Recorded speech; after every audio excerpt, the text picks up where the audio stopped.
In just a minute, I will introduce Tyler Godoff, who is a class of '06 and who is going to speak to us. He's flown in from China. But I wanted to quickly give a plug for something. First of all, that club fair last night was absolutely terrific, and my hat's off to all of you who started things. Great work. It just amazes me the level of the passions and hobbies, and I don't know whether the club, some may last half a year, some may last 10 years, some will have 10 kids, some will have 100. It was really exciting to see the kind of diverse interests on this campus. And by the way, if you see Mrs. Torino, thank her, because she did all that work behind the scenes. It's really remarkable. So nice work. There's one I might, as you know you've seen signs around campus. I just make a plug for just one of them. As you know, it's Breast Cancer Week. And yesterday I watched some of the volleyball complete dismantling of the Hotchkiss team in the Dig for Pink game. Great game. That was really fun to watch. And then on Friday is Denim Day, and for me personally, as some of the faculty know, that's a day that means a lot to me. As some of the faculty know, I have an older sister who has been teaching at Exeter for 30 years. She's a real inspiration to me and an amazing teacher, an amazing woman. And she has battled through 2 mastectomies and has survived them and is still just an amazing teacher. And it happens to be, I was thinking of it today because it happens to be your birthday. And I think how lucky I am that I still have a sister who survived that terrible disease. And so anything you can do to support the cause means a lot. I got thinking about birthdays, and by the way, I looked up today, I was curious who else on Taft had a birthday today, and I shout out to Charlotte O'Leary and William Brown. I guess their birthdays today. So Tyler Godoff is a young man for whom I have just enormous respect and admiration. We knew each other well when he was here. As I said, he's the class of '06. He came to Taft from Massachusetts. He ended up playing varsity football. In a great honor, he was elected a school monitor in his senior year in that second election that we always do. And I remember the kind of energy and vision that he brought to that group. His senior year, he did independent work. He was really passionate about the stock market and working with an advisor. He had his own portfolio and ran that portfolio for the year. He went to GW and then transferred to Vanderbilt. And at Vanderbilt, he studied economics and human development. He actually started a chapter of the Global China Connection. And I think it was partly here, but then certainly at Vanderbilt, his passion for what it means to be a global citizen, the way in which markets are connected across the world, made him want to take his talents and his learning and work abroad. And so he is now living in China. He's a very successful businessman there. He has come back because he cares a lot about this school, and he's showing a family Taft. He's a remarkable young man. I am delighted to have him here. So would you please give a warm welcome to Tyler Godoff, class of '06.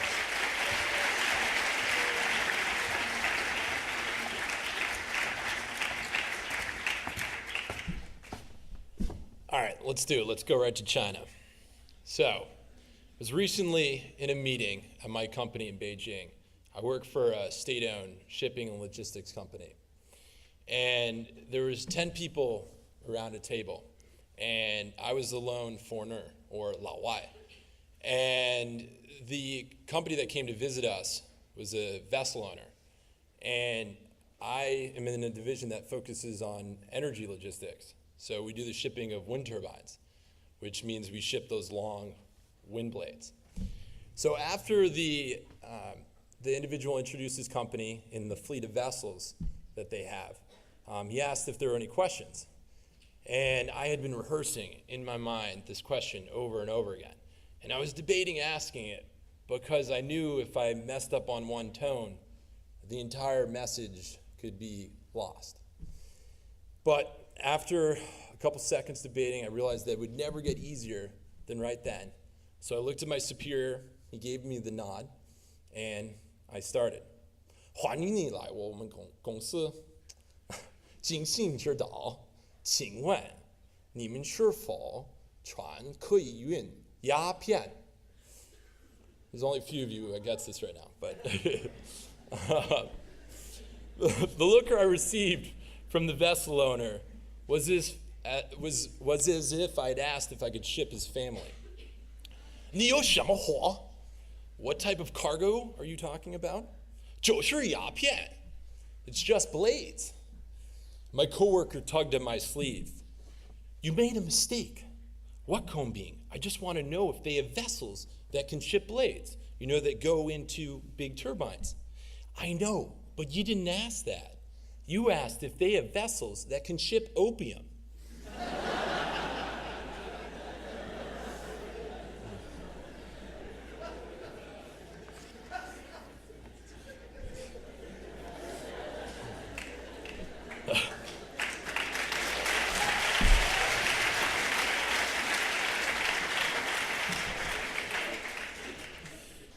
Obviously, you don't have to be a scholar in East Asian history to know that bringing up opium as a foreigner with Chinese isn't all that strategic. Was the experience a failure or success? All I do know is that I wasn't fired, and you could thank my division leader who's in the back, who's visiting today with his son, Tony. Everyone say, Ni hao, Tony. And from now on, I know that I won't plan on shipping wind turbine blades. I'll leave the shipping of opium to Hotchkiss grads.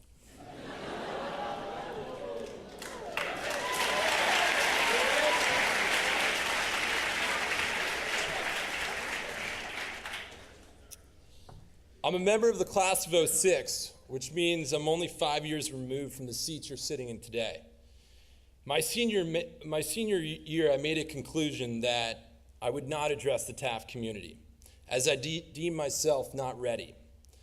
5 years later, I don't necessarily deem myself worthy, but I do feel I've learned a lot about how to go about achieving success. When Mr. Mack told me I'd be speaking today, I reached out to my fellow Sixers to ask them what they wanted me to share with you. The overall consensus was that they wanted me to share with you the epic tales of '06, so I could prove that we were the greatest class to ever grace this campus. John Ale, voted class clown, and the member of our class that was permanently banned from Taft sporting events from starting chants like, the ref beats his wife.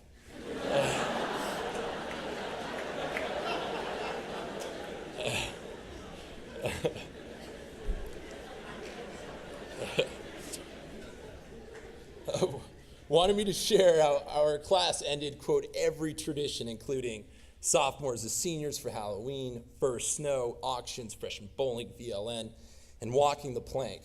That was a stupid one. Reed Longley, voted class dad, wanted me to tell you about our senior prank and how we kidnapped every male in the entire school and brought him to the 13th hole for the entire morning, in the rain, mind you. Each '06er had their own favorite tale that they wanted me to share with you today. But I realized that after reminiscing with them, that each class here today will have its own memories, and rightfully so, view themselves as the greatest class to walk these halls. Instead, today I'm going to share with you the journey through Taft in the 5 years following, and how it has taught me that living passionately every day is the key that unlocks success. I came to Taft as a starting quarterback on a winning team and left Taft as a center on a losing team. Success? Let's explore. As I climbed the hill on that first day of preseason, I spotted a taller, stronger, and a lot less awkward version of me making the ascent. Much to my natural proclivity, I sped up to find out what this bro was all about. Hey man, Tyler Godoff from Boston. I play quarterback. Hey bud, Jim Cabrera from Greenwich. I also play quarterback. Nice, Jim. I graduated from the Phase School. I'm the school's all-time leading passer, game, season, and career. Nice, man. I also just graduated Greenwich High School. I broke all Steve Young's records.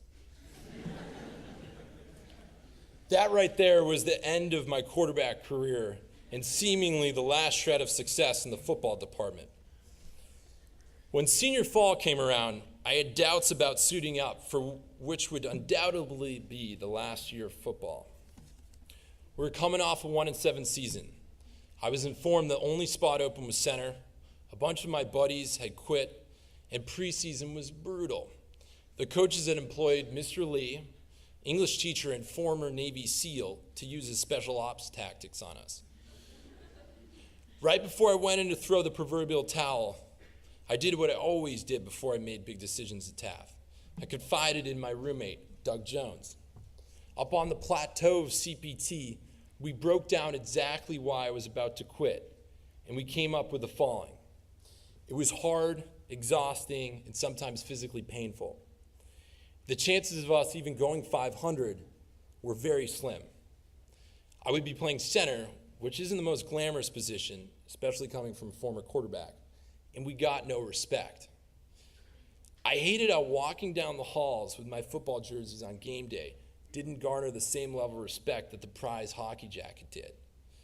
My roommate, the captain of the hockey team, could sympathize with my struggles and told me that he enjoyed wearing the hockey jacket, not because it increased his chances at a walkback, but instead because he loved hockey and the opportunity it provided him to lead his team into battle against the Avons and the Salisburys of the world. At that point, I realized it was football I was passionate about, and the exhaustion, losing, and lack of respect were moot points. We finished 1-7, and I didn't take one snap at QB. To the average Tafty, my TAF football career was not exactly a success. But in my mind, my career was a major victory. Not only did it provide me with a precedent that when the going gets tough, I don't follow the crowd and turn it in early, but it also began to shed light on the fact that success and respect comes from within. I went into senior year thinking I'd go to Vanderbilt and ended up at a university 1,000 miles away. Success, failure, let's see. The result of my college search was slightly different than I imagined. I got deferred from Vanderbilt, my dream school, and ended up applying ED2 to my very far off second choice. Freshman year of college was a bitter one for me, as it felt like I was robbed from my Vanderbilt, which was my dream school. A desire to be at SEC football games and to not be that 6-year-old man that drops a slew of profanities from hearing the word Vanderbilt, I decided to apply to transfer. And for better or for worse, I was accepted. I went 100 miles per hour into my Vandy experience and pursued what the community portrayed as success, a frat star. From the point of view of the average student, I was killing it. There wasn't one frat party, one sorority formal that I wasn't crushing.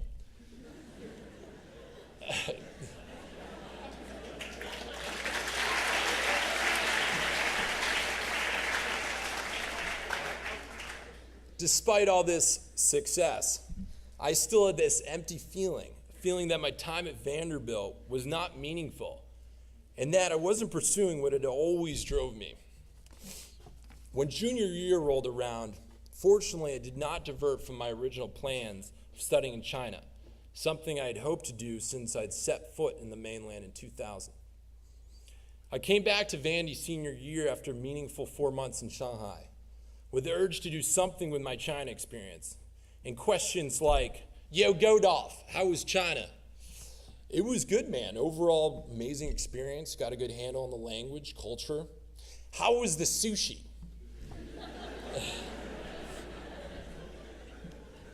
These questions were a wake-up call and convinced me I needed to spend my senior year devoted to educating the Vandy community on China and bridging the huge gap between Chinese students and American students on campus.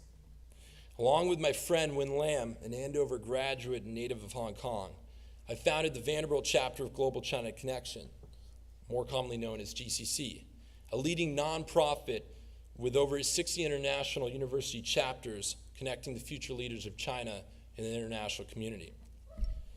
Senior year, I curbed my fraternity involvement in order to be fully committed to building the organization, which by the end of the year was achieving its mission and was recognized by the university with the Best New International Organization Award.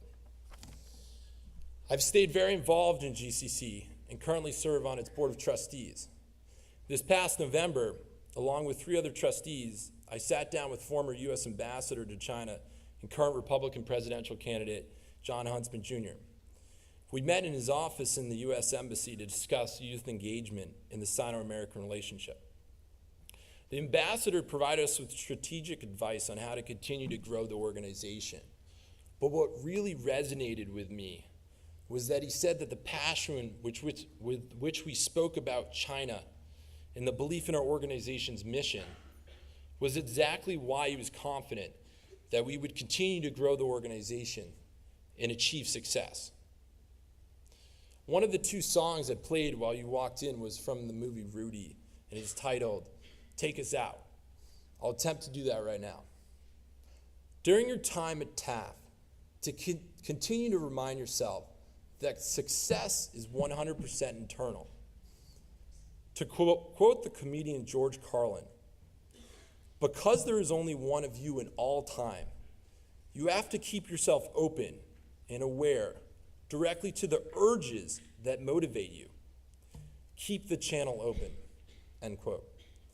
If you find yourself searching for success outside of yourself, ignoring the urges that motivate you, then stop what you're doing and find a way to reopen that channel. Looking back on my time at Taft, I recommend the following to keep that channel open. First, get pumped up. I don't care if it's Superblock pre-calc, get pumped. Constantly get excited about what you're doing and live in the moment. 2, take chances. New sophomore smoke show? Dude, walk her back.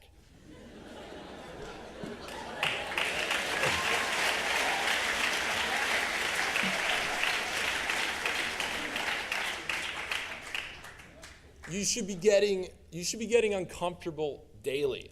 Take those chances. 3, live passionately. By combining 1 and 2, you will live life in a passionate way.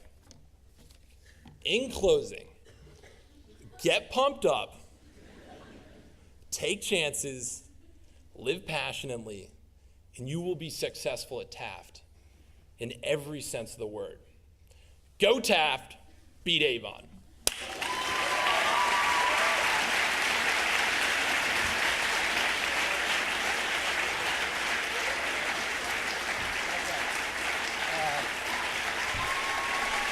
It's Tyler Godoff.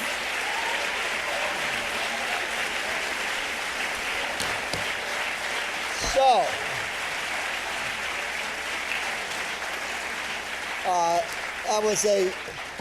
that was a great talk. There was one inside joke I didn't get. I don't know that I should get it.